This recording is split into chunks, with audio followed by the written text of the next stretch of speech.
Hey guys, it's Doublelift, the ADC for TSM, and this is my Xayah guide.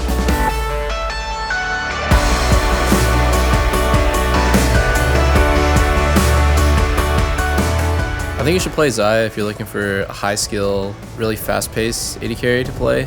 She's kind of more in your face and she has a lot of neat mechanics with her feathers and with her ult. There's a lot of things you can do with her, so she's really flexible. But you're always kind of like in the fray, so if you want to play something more close range and in your face, Xayah is really fun.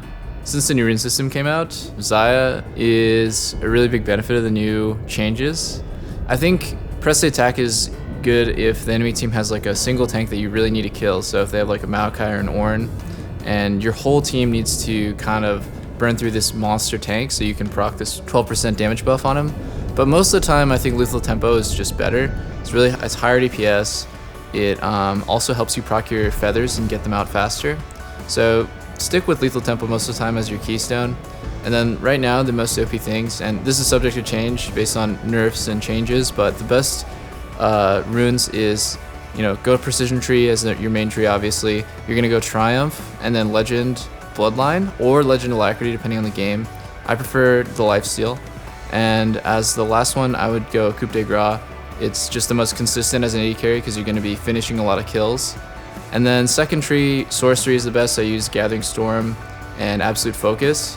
You can switch to Nullifying Orb if you want, if they have a lot of magic damage. So if they have like a assassin like Kassadin or Katarina, then having a little bit more survivability is probably more important than the scaling damage.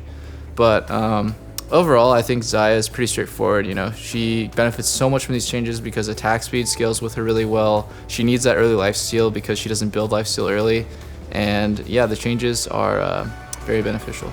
As far as skills, you're gonna always change your skill order depending on your support. For example, if you have Rakan, a lot of the time going W level 1 is really good since it buffs you and the Rakan. And if you have like a Thresh or a poking support, you can go Q at level 1 since it'll help you push and it'll help you poke at level 1. But in the end, you're going to max E first, then W, then Q, and put points in your ultimate when you can.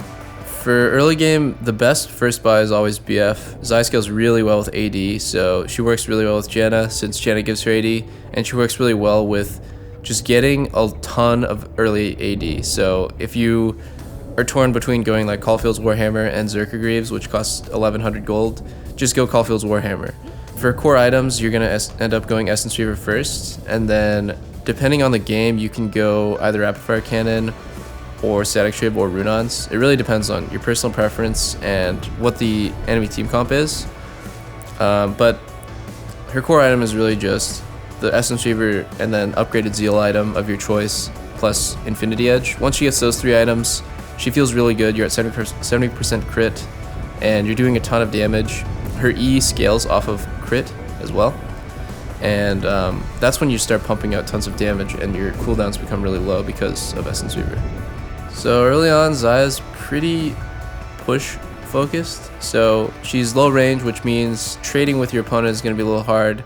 A lot of the time, when you're a low range champion like Sivir or Xayah or Lucian, you focus more on pushing.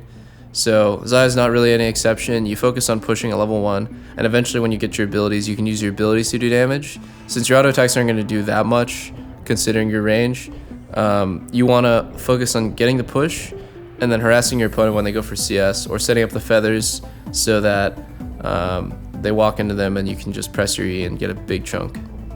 So after lane, you're really fast at wave clearing and you want to use that to your advantage since Xayah is really vulnerable to getting poked. You don't want to get into these standoffs where both teams' carries are looking at each other since you're not going to be doing as much in that situation as a long range AD carry. You're really good at killing tanks, and once you start hitting things, you do a lot of DPS. So focus on clearing the wave and then moving to group with your team. And once the fight starts, you just want to hit the closest target and just focus completely on doing as much DPS as possible to the closest target. You don't need to worry about hitting the backline as much because you're so safe with your ulti, but really the biggest problem for Xayah is getting in the situation where you're doing damage to begin with.